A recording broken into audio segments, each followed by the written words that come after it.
ہمارے پاس ہر چیز کا وقت ہے. فضول آپ اور میں ٹی وی کے آگے کتنا وقت گزارتے ہیں. ویسے ہی جاتے جاتے کسی کو روک لیتے ہیں, کھلو یار وہ گپ شپ سنا.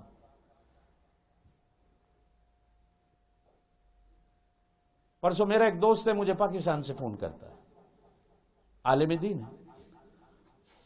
فون پہ مجھے کہتا ہے استاد جی میرے نال گپ شپ نہیں لانے ہو. اور میں کہا تو مجھے گپ شپ والا سمجھا ہوا ہے, کوئی بات کر کام.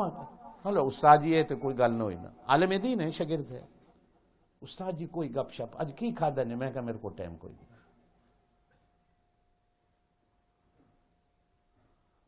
بڑے دنوں کی بات ہے, پاکستان کلم میں ایک پارٹی پہ گیا. آج کل تو میں کسی پارٹی میں نہیں جاتا, چھوڑ دیا ہے, جانا آنا بھی. 2 گھنٹے کھانے کے لیے وقت ضائع کرو, بیٹھے ہیں, پرواہ نہیں کسی کو. 2 گھنٹے ہو گئے, کھانا نہیں لگا, جیسے آج کل پارٹیوں میں ہوتا ہے. رات دیر سے کھانا لگنا ہے. ہم نے 4 بجے تہجد کو اٹھنا ہے, خدا کے بندوں کو ہے. اچھا اتفاقاً اسی بندے سے میں کہہ رہا ہوں, وہ کہہ رہا ہے قاری صاحب تھوڑا صبر تو کرو, تھوڑا صبر تو کرو. ایک دن ہمارے ہاں نماز میں آ گیا, یہ سننے والی بات ہے. تو ظہر کی نماز میں 2 منٹ میں لیٹ ہو گیا.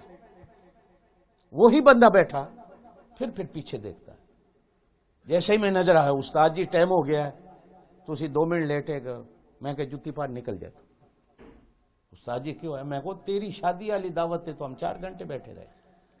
میں نے کچھ کہا تھا؟ اب میں 10 منٹ مصلی پہ بعد میں آؤں گا, اب بیٹھا رہے, بیٹھنا ہے تو, نہیں تو جاؤ.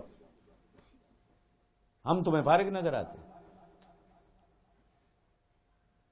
تمہارے پاس ٹائم نہیں.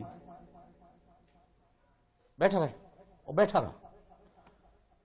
نماز کے بعد آیا, استاد جی آپ نے میری اصلاح کر دی. میں کہا علماء سے, امام سے بولنے کی ایک طریقہ اور تمیز, ہمیں بھی پتا ہے آپ کا وقت قیمتی, لیکن کبھی اگر کسی امام کو 2 منٹ لیٹ ہو جائے,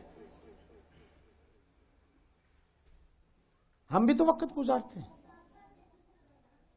اب یہ جو وقت ضائع ہوتا ہے ہمارا, ایک بات یاد رکھنا, موت میرے بھی نزدیک ہے, آپ کے بھی نزدیک ہے. کوئی پتہ نہیں پہلے میں مر جاؤں پہلے آپ مر جائیں. اس وقت کا بھی قیامت والے دن آپ سے پوچھا جانا ہے, ایک ایک منٹ آپ نے ضائع کیوں کیا. اس 1 منٹ میں آپ کتنی دفعہ اللہ اللہ کہہ سکتے ہو, اس 1 منٹ میں آپ کتنی دفعہ درود پڑھ سکتے ہو.